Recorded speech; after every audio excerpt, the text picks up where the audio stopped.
Bismillah ar-Rahman ar-Rahim wa bihi nasta'een. Assalamu alaikum wa rahmatullahi wa barakatuh. One of the difficulties of explaining Islam in English is that Islam was revealed in Arabic.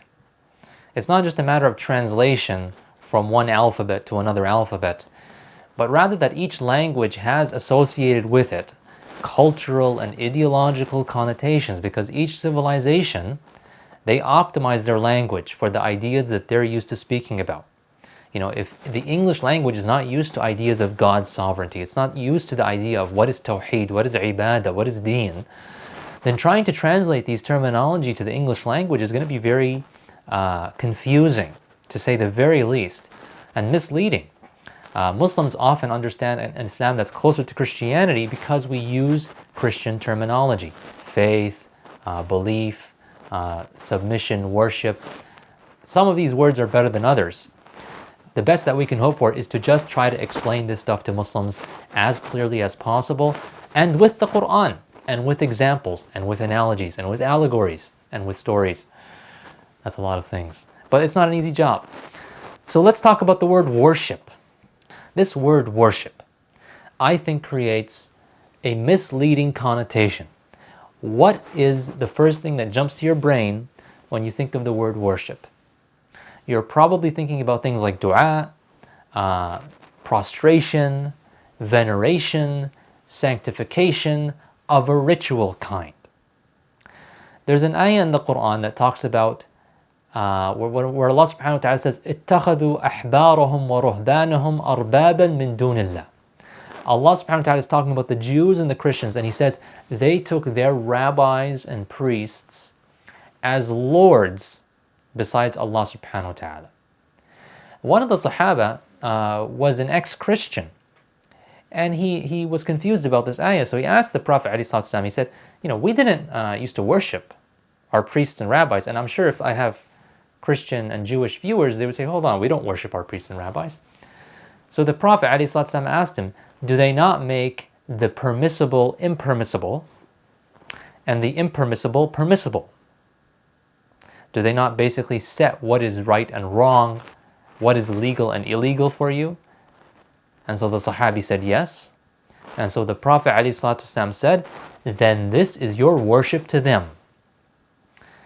We're not used to that idea of worship, and even he, because he was an ex-Christian and he was used to a Christian understanding of religion, or let's say a Christian understanding of man's relationship with God, that Sahabi didn't understand how people could worship when it comes to legislation.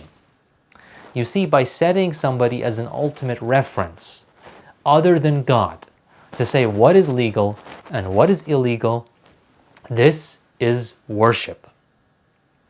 Something you might not be used to, but get used to it, because that is the shirk, that is the worship that we see most prevalent in the Muslim world today, among Muslims today.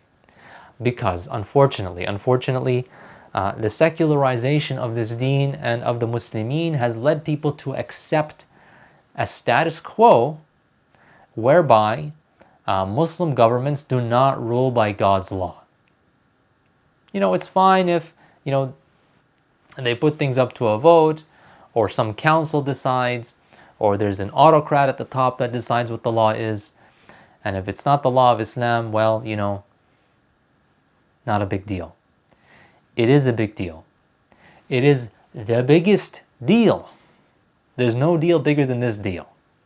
The deal of when Allah subhanahu wa ta'ala says, in al-hukmu illa lillah.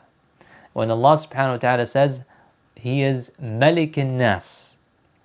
When Allah subhanahu wa ta'ala says, فَلَا وَرَبِّكَ لَا يُؤْمِنُونَ حَتَّى يُحَكِّمُوكَ فِي مَا شَجَرَ بَيْنَهُم.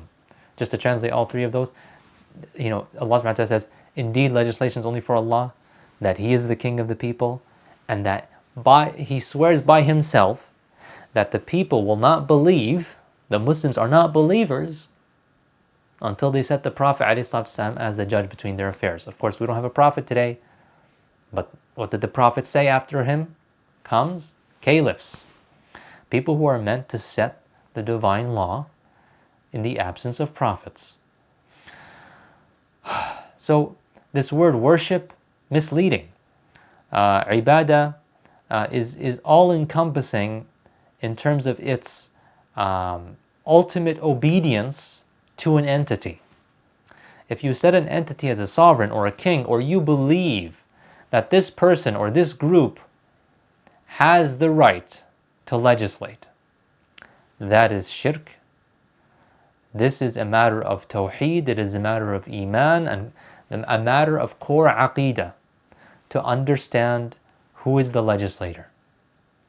And our worship of him, our worship of Allah subhanahu wa ta'ala, if I'm allowing myself to use that word, essential to it is this exclusivity of accepting his legislation and calling for his legislation in our lands, where unfortunately shirk has come back.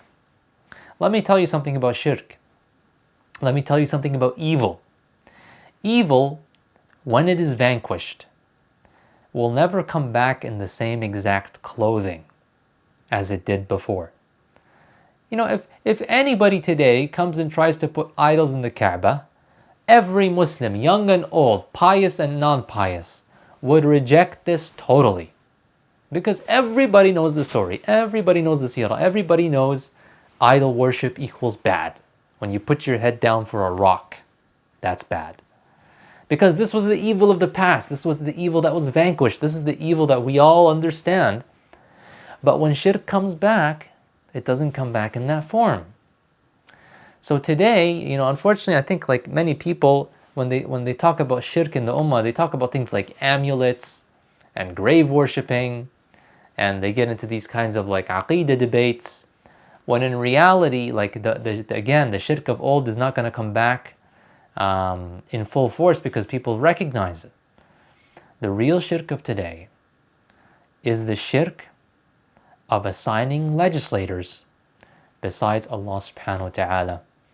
And that is something that most Muslims cannot recognize, and therefore that evil remains. Wa alaikum assalam wa rahmatullahi wa barakatuh. Spread the word.